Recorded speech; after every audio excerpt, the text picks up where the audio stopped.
So hi, I'm Mark Caney. I work for PADI. A little hard to describe what my job is, but basically I represent PADI around the world when we interface with other organizations. So for example, I represent them on pan-industry bodies, and I happen to be at the moment the president of the Rebreather Training Council of the European Underwater Federation, World Recreational Scuba Training Council. But the main part of my job tends to be getting involved in negotiating any standards, industry standards. So that's mostly what I'm going to talk about here today. And Gareth has eloquently explained why it is standards won't necessarily work, but still they're a good thing. Because if you had no standards, everybody would be just making stuff up. So having standards as a starting point has got to have some value. And it's important those standards come from somewhere meaningful. So safety and standards. If you have these standards, how do you get people to follow them? Well, here's a sign I saw once, which I thought was pretty good at incentivizing somebody. It says, "Do not touch. Not only will this kill you, it will hurt the whole time you are dying." Good incentive, but perhaps not what we need in the diving industry. So why do we have standards? Well, they let us compare training systems. So if a person trained by organization X goes over to organization Y, they'll understand what their training was, and they can potentially move between those systems. They allow for the universal recognition of training. So if a person learns to dive here in Portugal, and then they go off to the Maldives, their credentials are more likely to be recognized. They also ensure a level playing field.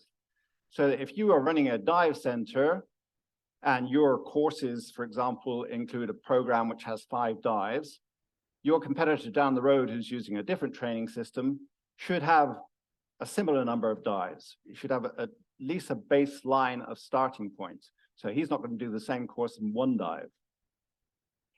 They also show regulators we are self-disciplined as an industry. And if you don't have that, what often has happened in the past is you have a few incidents in a particular country, say, and the local regulators say, well, diving is clearly dangerous. We need to regulate this somehow. And how should we do that? And they find somebody who's the cousin of the Minister Interior's secretary who's done some diving once, and he makes up some regulations and are completely impractical. So doing it ourselves means that doesn't become an issue, because now when somebody in some country far, far away who just started a diving industry says, okay, we as the government need to regulate this, they can say, well, look here on the ISO standards, you just pull that down, it's already done. And these ISO standards, the International Standards Organization, are the primary benchmark of quality. ISO standards exist for pretty much everything. If I was to go down to the local town, go into a hardware shop and buy myself an 8mm bolt, then I jumped on a plane, flew to Osaka, find another hardware shop and bought an 8mm nut. I would be highly confident that A, I spent a great deal of money unnecessarily, and B, that nut would fit on that bolt. And that's one of the advantages of standards. They give this global consistency. So ISO standards have a global standing. And here you see all of the countries which subscribe to the ISO system. All the ones in blue are full members of ISO. The orange ones are corresponding members, which means they're kind of like learner members. But it's pretty much the whole world. So as long as you haven't got a diving business in somewhere like Greenland, you could be pretty confident that the local government is going to recognize these standards. And so it's a great place for us to make standards, not only for our own industry, but because then governments and similar bodies around the world will recognize those standards. It's a slight double-edged sword because it takes a damn long time to make these things. And once you've made them, it takes about 5 years to change them. So they're not terribly easy to adapt once you've created them. But overall, they are a great benefit. Here are some of the training standards that have been out for a while. And just to put this into some context here, if I use the PADI system as an example, that's the equivalent of an open water diver. That's the equivalent of a dive master. That's the equivalent of an instructor. And this would be a dive center or a resort or a dive club, federation type club, any of those things. And so all of these credentials have got some degree of specific requirements laid down as to what you must do in order to make each of these things. That last one is a little different. That tells you how to run a dive center and what sort of protocols you have to have in place to run any level of course. So those ones are out there. They've been out there for some time. People say, well, you get presumably an ISO certification card. No, you don't. ISO don't issue certification cards. So once these ISO standards exist, any training organization can say, right, I'm going to make sure my training system is aligned with these different levels. And they don't have to do exactly what it says in the standard, but they must do at least what is in the standard. So again, to go back to what Gareth was saying, and probably what Mark will build on later, you can go beyond these standards, but they're just telling you the minimum you've got to put in there. And then once a training organization has said, yeah, we're going to comply with these, they can, for example, this is a PADI certification card for open water diver, put some text on their certifications, and blown up, that says something like this. I hope. There we go. This qualification meets ISO 24801-2. So PADI is saying it meets that. And not only that, the text that goes further on tells you that it's not just PADI that says this, it's been independently audited as following it. So there are some new standards coming out, and these are the ones I'm going to briefly cover here. Some for rebreather divers, how you train them, rebreather instructors, and scientific divers, how you make all these things. So rebreathers have been out for a long time, but just recently in the last 10 or 20 years, a lot of new developments in terms of electronics, etc., have made them much more viable tools for divers. And it's now got to the point of maturity where it's worthwhile creating these standards. And if you think that device looks a little uncomfortable to use, perhaps, you can get something much cheaper these days, which probably has even more potential discomfort. This is the toilet snorkel. Now, you may be wondering why you'd want to breathe from a toilet. There is actually a valid reason for it. If you live in a big, tall skyscraper and you're at the top and there's a fire, the fire doesn't typically kill you by burning you to death. You die of smoke asphyxiation. And the guy who invented this is a real thing. His idea was when your room starts to fill with smoke, you pop your toilet snorkel down through the water, and theoretically the air in here, although it won't be terribly tasty, should be free of smoke. So I'm sure you're going to all rush out and buy one of these. If you do, I recommend when you first use it, when you put it in, remember to blow first, not suck. So rebreather training standards. There's a thing called the Rebreather Training Council, and the full Rebreather Training Council members have already agreed to replace their own standards with the ISO standards as soon as they're published. So all of the full members of the Rebreather Training Council, and there's a lot of them, will be aligning their standards with these ISO standards as soon as they come out. There's also another body called the Rebreather Education and Safety Association, which was set up mainly for the rebreather manufacturers, but they also have some training agencies as what they call supporting members, and they have been involved in this process too. So some time ago, we set up something called CRISAG, a very catchy name, which is the Combined Rebreather Industry Standards Alignment Group, and it's a joint committee of both RTC and RESA. And so what we did was then get input from both of those bodies. So you're getting particularly the interest of the training organizations and the manufacturers of rebreathers, and agreed on our input, which we then put into the ISO system. And the ISO committee typically adopted much of what they suggested, just refined it.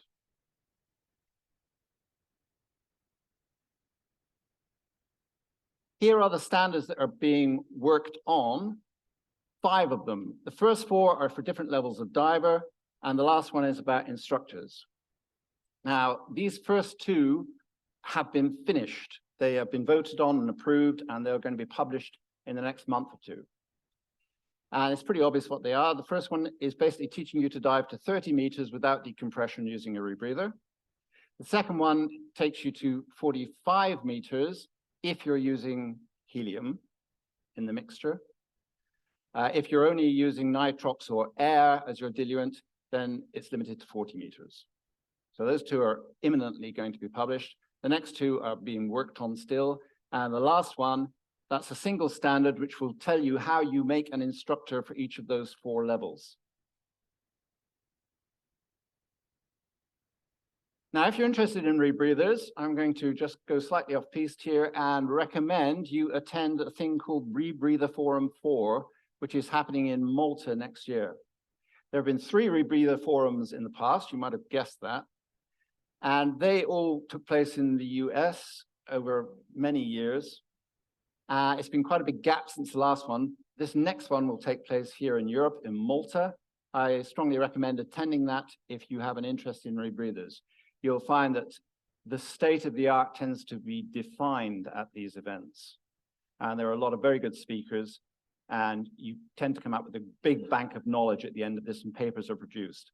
So it's well worth attending that if you can. Another ISO standard that's being worked on is artificial dive sites. Now, this is a new concept. Around the world, there are a few, and I'm talking about less than half a dozen, massive sites that have been man-made, sometimes as giant marine aquariums, sometimes as specifically for divers. And they are so big, the belief is that they could be recognized for open water training for a lot of different courses. And so this is being worked on presently, and you can probably see this come out later this year. We're defining exactly what the specifications of those things have to be. They've got to feel like a real open water site. It's just then trying to codify what that actually means. There'll be some course exceptions. For example, it looks like instructor examinations can't be conducted into them.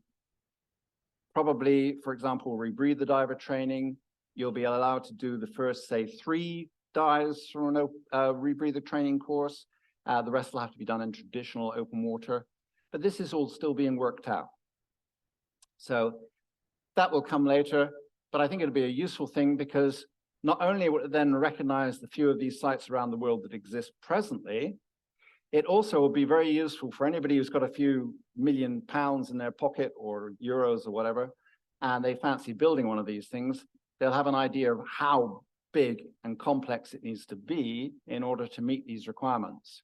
And I say complex because one of the things we're trying to codify is it mustn't just be a lot of water in a hole in the ground, but it also must have complexities, environmental complexities, which will prepare the diver for the real world.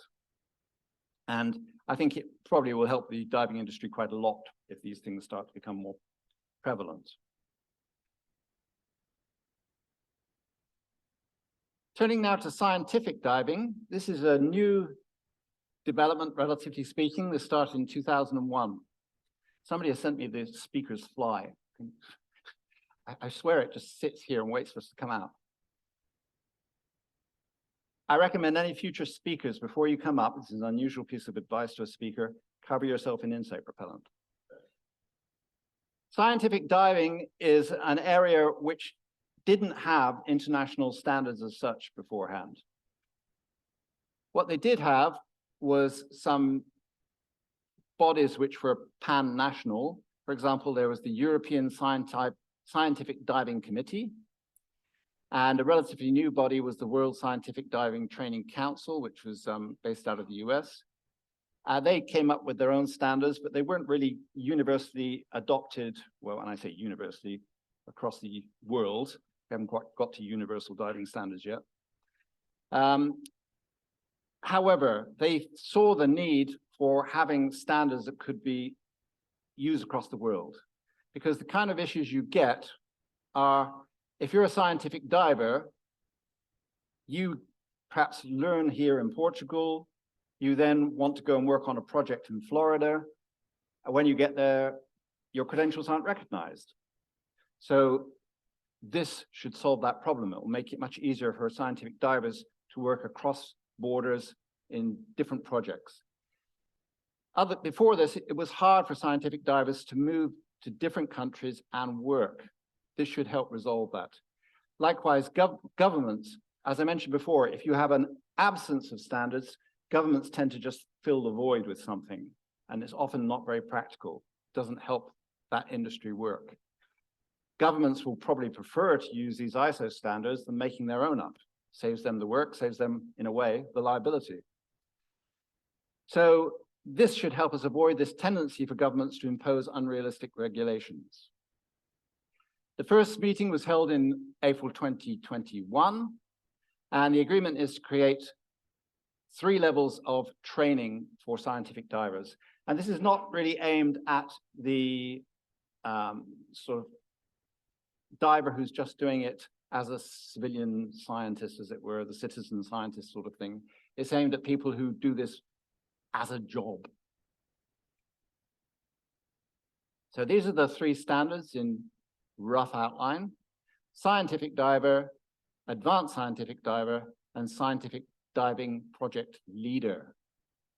And the descriptions are pretty clear as to what each one of these things is meant to do. So they have all got to the stage now where an initial first draft is pretty much agreed.